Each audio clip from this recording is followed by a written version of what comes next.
নমস্কার, আমি প্রভাত কুমার বিশ্বাস, সহকারী শিক্ষক, জামিরাবাদ রাজপথী স্কুল অ্যান্ড কলেজ, তলা খুলনা। শিক্ষার্থী বন্ধুরা, আশা করি তোমরা সকলে ভালো আছো। আজ অনলাইন ক্লাসে আমি তোমাদের দশম শ্রেণীর গণিত বইয়ের পরিসংখ্যান অর্থাৎ 17 অধ্যায় নিয়ে আলোচনা করব।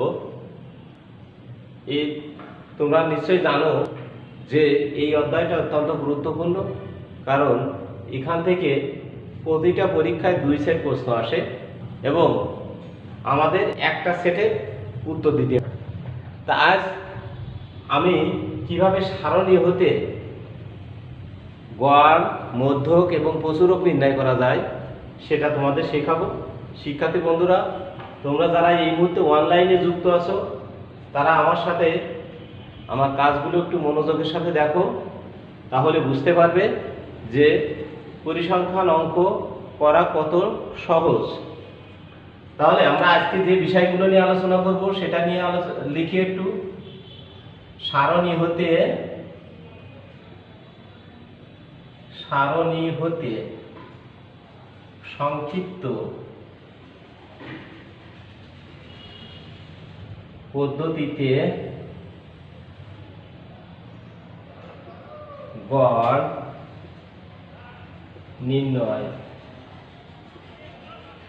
করো। সারণী হতে মধ্যক নির্ণয় করো। সারণী হতে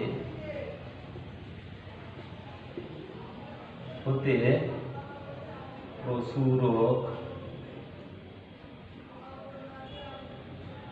নির্ণয় করো। শিক্ষার্থী বন্ধুরা, তাহলে আজকে আমরা যে বিষয়গুলো নিয়ে আলোচনা করব সেই বিষয়গুলো একটু লক্ষ্য করি। প্রথমে কাজটা হচ্ছে সারণী হতে সংক্ষিপ্ত পদ্ধতিতে কিভাবে গড় নির্ণয় করা যায় সেটা নিয়ে আমরা আলোচনা করব। সারণী হতে মধ্যক কিভাবে নির্ণয় করা যায় সেটা নিয়ে আমরা আলোচনা করব। আর সারণী হতে প্রচুরক কিভাবে নির্ণয় করা যায় সেটা নিয়ে আলোচনা করব। শিক্ষার্থী বন্ধুরা, তোমরা যদি ভালো করে লক্ষ্য করো তাহলে দেখবে যে আমি একটা ছক থেকে কিভাবে সবগুলো কাজ করতে পারি। তোমরা আলাদা আলাদা ছক তৈরি করেও করতে পারো অথবা একটা ছক থেকেও তৈরি করতে পারো। আমি একটা ছক দিয়ে সবগুলো কাজ করার জন্য একটা নতুন কৌশল অবলম্বন করব। তোমরা সকলে ভালো করে খেয়াল করো, তাহলে দেখা যাক আজকে কাজটা কিভাবে আমরা সমাধান করতে পারি। তাহলে সারণী হতে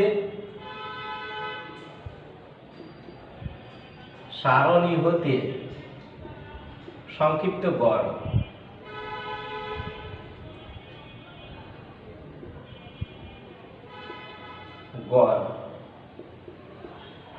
সারণী হতে সংক্ষিপ্ত গড় নির্ণয় করতে গেলে আমাদের কয়টি খোপ কাটা লাগবে সে বিষয়ে আগের থেকে আমাদের জ্ঞান থাকা দরকার।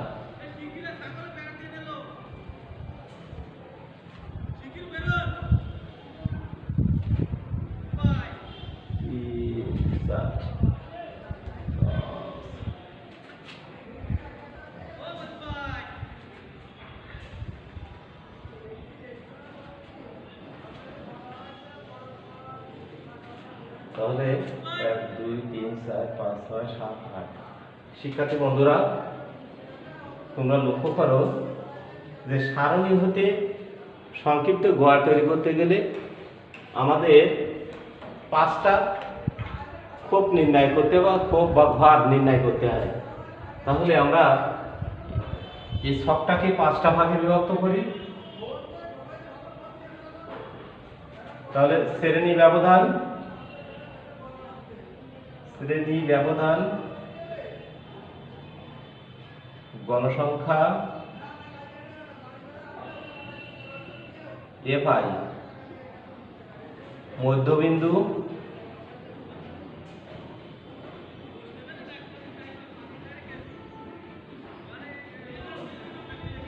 এক্স আই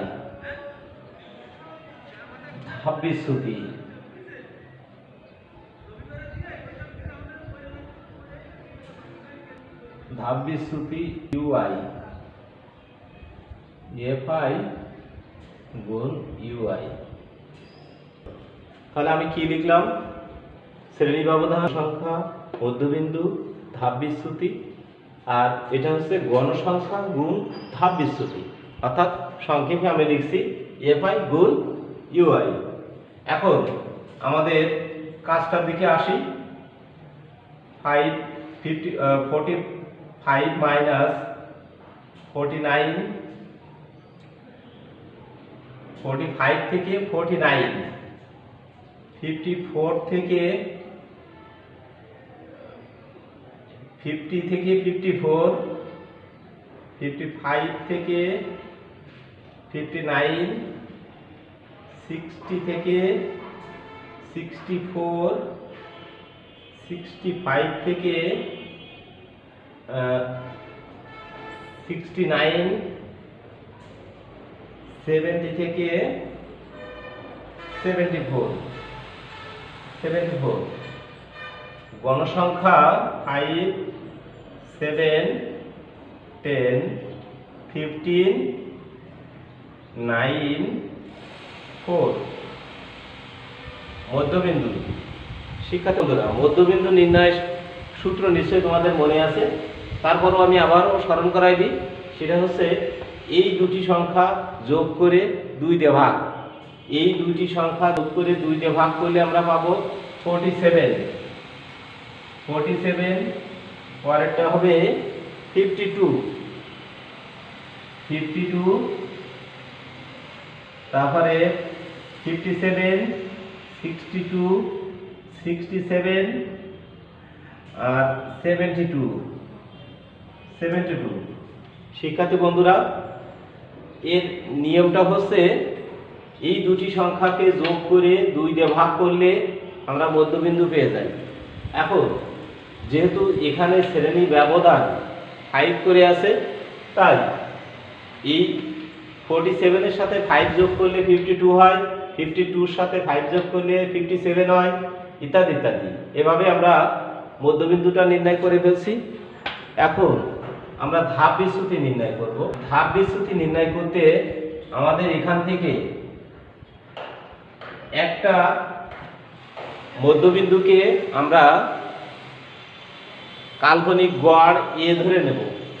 এ হচ্ছে আমাদের কাল্পনিক গড় বা কল্পিত গড়, এ ধরে নেব। যে কোনো একটা, প্রথমটা আর শেষটা বাদে মধ্যবর্তী যে কোনো একটা ধরলে হয়। তবে আমাদের সবথেকে বড় গণসংখ্যার সোজাসুজিটা ধরলেই সবথেকে সুবিধা হয়। শিক্ষার্থী বন্ধুরা, তাহলে এখানে আমাদের 0, -1, -2, -3, 1, 2। তাহলে ধাপ বিচ্যুতিটা বের করার নিয়ম হচ্ছে যে আমাদের ধাপ বিচ্যুতি বের করার নিয়ম UI সমান সমান xi -a/h। এটা হচ্ছে আমাদের ধাপ বিচ্যুতি বের করার নিয়ম। অর্থাৎ মধ্যবিন্দু থেকে কল্পিত গড় বাদ দিয়ে তাকে h দ্বারা ভাগ করতে হবে। মধ্যবিন্দু থেকে কল্পিত গড় বাদ দিয়ে তাকে শ্রেণী ব্যবধান অর্থাৎ h দ্বারা ভাগ করলে আমরা UI এর মান পেয়ে যাই। তাহলে এখন দেখি যে আমাদের সর্বশেষ যে কাজটুকু রয়েছে শিক্ষার্থী বন্ধুরা, সেটা হচ্ছে আমাদের গণসংখ্যা গুণ ধাপ বিচ্যুতি। তাহলে 3 × 5 = 15 অর্থাৎ -15, 7 × 2 = 14, -14, -10, 0, 9, 8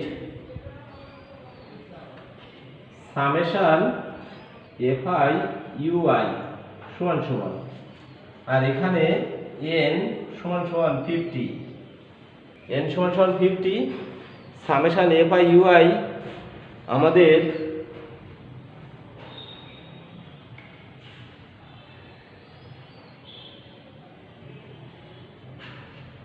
summation U I F I U I নির্ণয় করার নিয়ম হচ্ছে এই সংখ্যাগুলো যোগ করে এই দুটো সংখ্যা বিয়োগ করলে আমরা সামেশন এফ আই ইউআই পেয়ে যাব। তাহলে এই সংখ্যাগুলো আমরা যদি যোগ করি 29 39 থেকে 17 বাদ দিলে আমরা পাবো -22 পেলাম। তাহলে শিক্ষার্থী বন্ধুরা আবারও লক্ষ্য করো যে আমাদের সারণী হতে সংক্ষিপ্ত পদ্ধতিতে কিভাবে গড় নির্ণয় করা যায় তার একটা ছক আমি নিচেই তৈরি করছি। তোমরা ভালো করে খেয়াল করো। প্রথমে শ্রেণী ব্যবধান, তারপর গণসংখ্যা, মধ্যবিন্দু, ধাপ বিচ্যুতি, সামেশন এফ আই ইউআই। এখন আমরা শ্রেণী ব্যবধান আর গণসংখ্যা তো বুঝি, পাতায় নিলাম।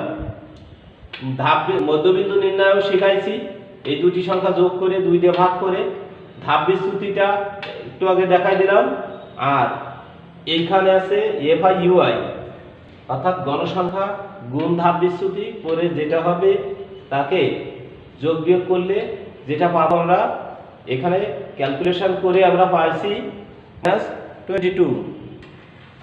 আচ্ছা, তাহলে আমরা এখন দেখব যে সংক্ষিপ্ত পদ্ধতিতে গড় কিভাবে নির্ণয় করা হয়। আমরা জানি সংক্ষিপ্ত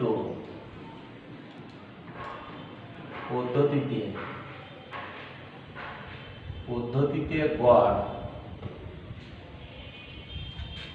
a plus summation F I U I by n গুণ এইচ। তাহলে সূত্রের পরিস্থিতিটা একটু জেনে নিই। আমি এই অঙ্কটারে মূল অঙ্কটা মুছে ফেলতেছি, যেহেতু বোর্ডে পরিসংখ্যান অঙ্ক করাতে গেলে জায়গার স্বল্পতা দেখা যায়, তাই আমি মূল অঙ্কটা মুছে ফেললাম। আমরা সূত্রের পরিস্থিতিটা একটু জেনে নিই। এ হচ্ছে আমাদের কল্পিত গড় বা কাল্পনিক গড়।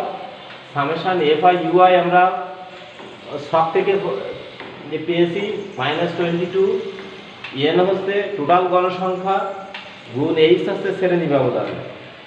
তাহলে আমরা মানগুলো লিখি। কল্পিত গড় আমরা 62 লিখে রাখছি। এবার summation F I U I -22 n 50 গুণ এইচ হচ্ছে 5। তাহলে 62 মাইনাস 5 দুগুণে 10, 5 দুগুণে 10 আর 1 11 বাই 50। তাহলে 62 মাইনাস 2.2। তাহলে আমাদের ক্যালকুলেশন করলে দাঁড়ায় 59.8। শিক্ষার্থী বন্ধুরা, তাহলে আমরা সংক্ষিপ্ত পদ্ধতিতে গড় নির্ণয় করা শিখলাম। সংক্ষিপ্ত পদ্ধতিতে কিভাবে গড় নির্ণয় করতে হয় সেটা শিখলাম। এবার আমরা সারণী হতে কিভাবে মধ্যক নির্ণয় করতে হয় সেটা দেখব। সারণী হতে মধ্যক নির্ণয় আমি এইটুকু মুছে ফেলতেছি এবং এইখান থেকে এইটুকু মুছে ফেলবো। সারণী হতে মধ্যক নির্ণয় করতে গেলে যে ছকটা লাগে আমরা সেই ছকটা তৈরি করব। এখন সারণী হতে মধ্যক নির্ণয়ের ছক।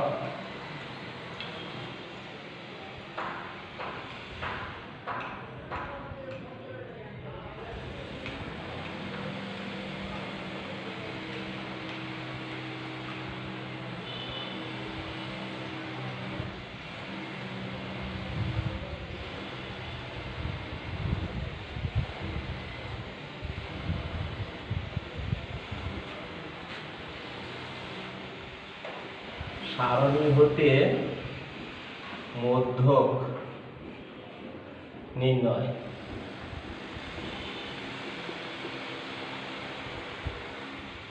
শিক্ষার্থী বন্ধুরা, সারণী হতে মধ্যক নির্ণয় করতে হলে আমাদের তিনটে ঘর লাগে: গণসংখ্যা, ক্রমজড়িত গণসংখ্যা। এখন ক্রমজড়িত গণসংখ্যাটা কি? ক্রমজড়িত গণসংখ্যা হচ্ছে গণসংখ্যাগুলোকে ক্রম অনুসারে যোগ করে দিলে যে গণসংখ্যা পাওয়া যায় তার নাম হচ্ছে ক্রমজড়িত গণসংখ্যা। অর্থাৎ প্রথমে আমার 5, তারপরে 5 বা 7 যোগ করলে আমরা পাই 12, তারপরে 22, তারপরে 7, তারপরে 46, তারপরে 50। শিক্ষার্থী বন্ধুরা, নিশ্চয়ই তোমরা বুঝে ফেলেছো। সেটা হচ্ছে স্থির রাখা। তারপর 5 এর সাথে 7 যোগ করলে 12, তারপরে 12 এর সাথে 10 যোগ করলে 22, 22 এর সাথে 15 যোগ করলে 37, 37 এর সাথে 9 যোগ করলে 46, আর 46 এর সাথে 50 পাবো। এখন আমাদের মধ্যক নির্ণয় করতে গেলে আমাদের প্রথম দরকার হয় মধ্যক শ্রেণী। মধ্যক কোন শ্রেণীতে আছে সেটা আমাদের জানতে হয়। তাহলে অতএব মধ্যক শ্রেণী সমান সমান n/2 তম পদের মান। তাহলে আমরা পাবো 50/2 তম পদের মান, অর্থাৎ 25 তম পদের মান। প্রদত্ত অঙ্কে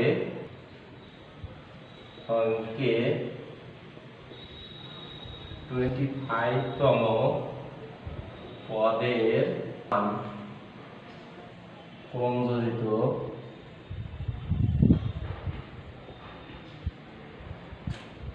গণসংখ্যা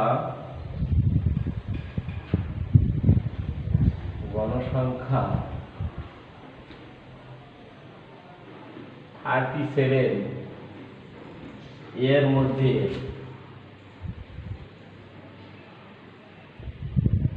অবস্থান করিতেছে।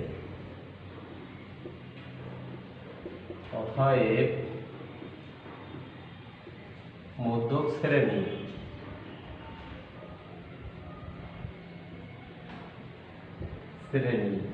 সমান মধ্যক শ্রেণী 60 থেকে 64। শিক্ষার্থী বন্ধুরা, আবারও একটু বলে দিই।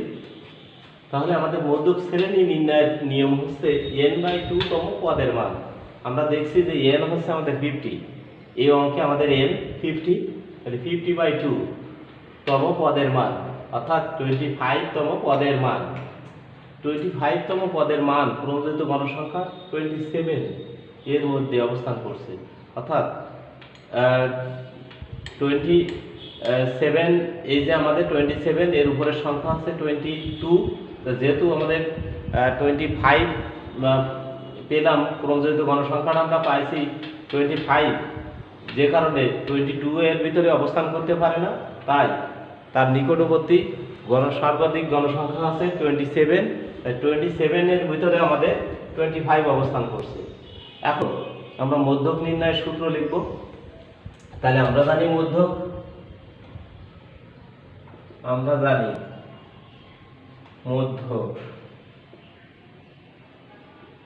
n plus n/2 minus fc গুণ h/fm। শিক্ষার্থী বন্ধুরা, সূত্রের পরিচিতিটা একটু জেনে নিই। n হচ্ছে শ্রেণীর নিম্নসীমা, n/2 অর্থাৎ টোটাল গণসংখ্যাকে 2 দিয়ে ভাগ করলে যেটা পাবো সেটার নাম হচ্ছে n/2। fc ক্রমজড়িত গণসংখ্যা যেটা আমরা পাইছি 37, তার উপরেরটা, অর্থাৎ fc হবে আমাদের 22। আর h শ্রেণী ব্যবধান, h হচ্ছে এই 45 থেকে 49 এর ব্যবধান কত সেটা, অর্থাৎ এখানে আমাদের 5। আর fm হচ্ছে মূল গণসংখ্যা 37 থেকে 37 এর সোজাসুজি মূল যে গণসংখ্যা আছে 15, সেটাই হচ্ছে আমাদের Fn। তাহলে আমরা এখন সূত্রে প্রয়োগ করি। L হচ্ছে 60 প্লাস এটা হচ্ছে আমরা 25 পাইছি মাইনাস 22 গুণ 5/15, তাহলে আমরা পেলাম কত? 60 প্লাস 3 ইন্টু 5/15, তাহলে 60 প্লাস 15/15, তাহলে 60 প্লাস 1 61, এটাই আমাদের মধ্যকের অ্যান্সার। অর্থাৎ আমাদের মধ্যক নির্ণয়টা শেষ হয়ে গেল। মধ্যক নির্ণয় আমরা এল এর মান পাইছি, এল হচ্ছে শ্রেণীর নিম্নসীমা, এল এর মান পাইছিলাম আমরা 60, n/2 এর মান পাইছিলাম 25, এফসি আমরা এখান থেকে পাইছি। এফসিটা আমি চার্টে লিখে দেখাচ্ছি, এটা হচ্ছে এফসি।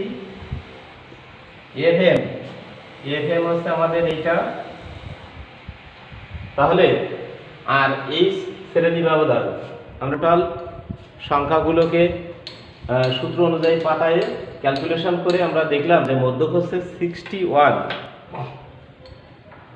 এবার আমরা শিক্ষার্থী বন্ধুরা, এবার আমরা কিভাবে সারণী হতে প্রচুরক নির্ণয় করা যায় তা দেখব। সারণী হতে প্রচুরক কিভাবে নির্ণয় করা যায়। প্রচুরক কথাটা শুনলেই নিশ্চয়ই একটু বোঝা যায় যে প্রচুরক মানে প্রচুর, অর্থাৎ যে শ্রেণীতে বেশি গণসংখ্যা আছে বা সর্বাধিক গণসংখ্যা আছে সেই শ্রেণীতে প্রচুরকের অবস্থান আছে। তাহলে আমরা শ্রেণী ব্যবধান থেকে কিভাবে প্রচুরক নির্ণয় করা যায়। সারণী হতে প্রচুরক নির্ণয়।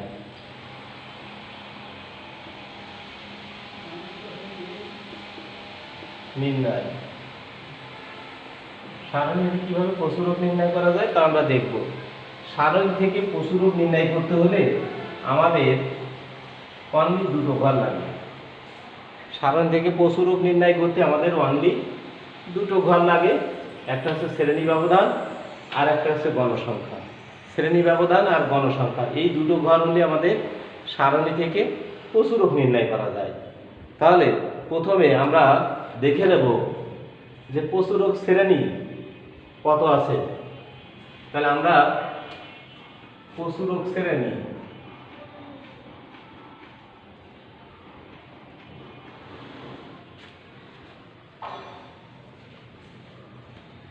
সর্বাধিক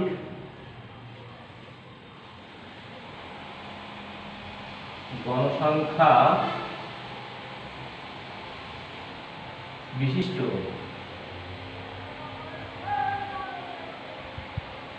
শ্রেণী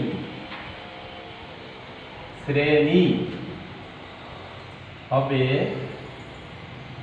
প্রচুরক শ্রেণী।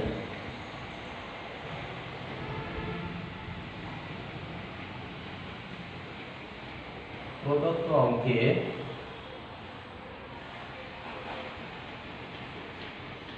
সর্বাধিক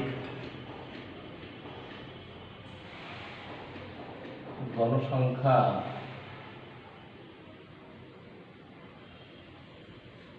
গণসংখ্যা 15। অতএব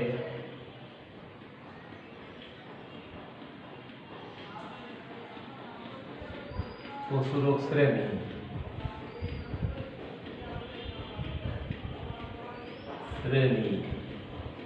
সমান 60 থেকে 64।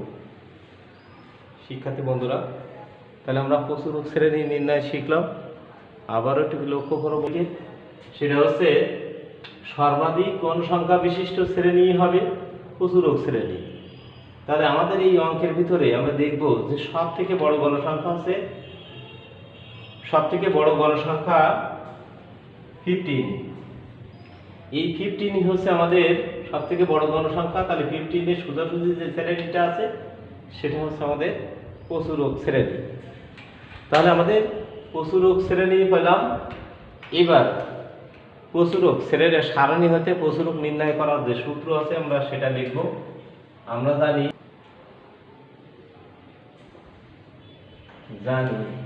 প্রচুরক সমান সমান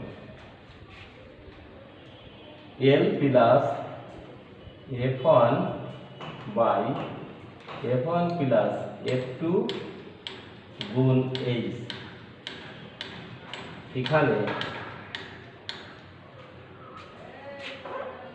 এখানে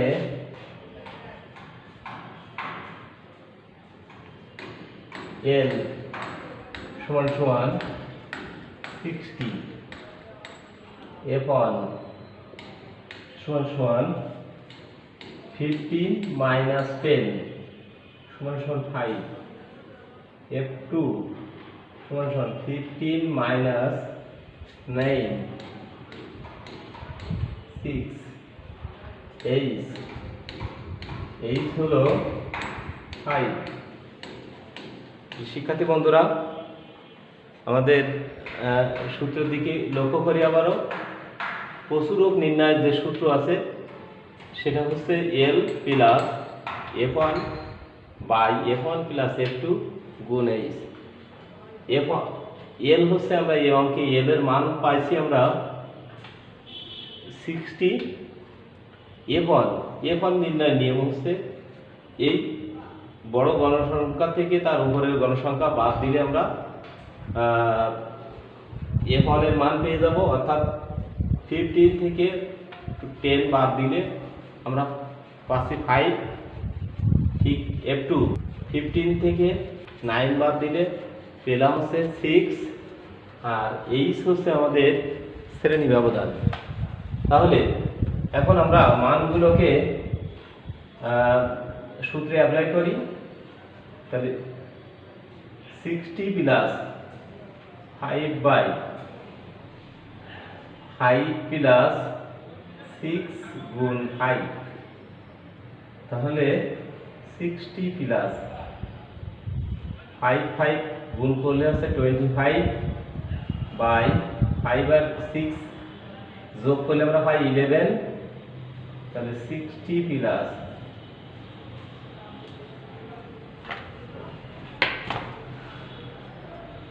2.27, তাহলে আমরা পাচ্ছি 62.27। এটাই অ্যান্সার। তাহলে শিক্ষার্থী বন্ধুরা, আমরা শিখলাম সারণী থেকে কিভাবে গড়, মধ্যক এবং প্রচুরক নির্ণয় করা যায় সেটা সুন্দরভাবে বুঝিয়ে দিলাম।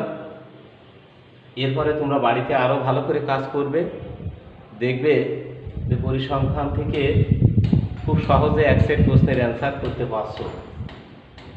তাহলে সকলে বাড়িতে ভালো থাকো, সুস্থ থাকো।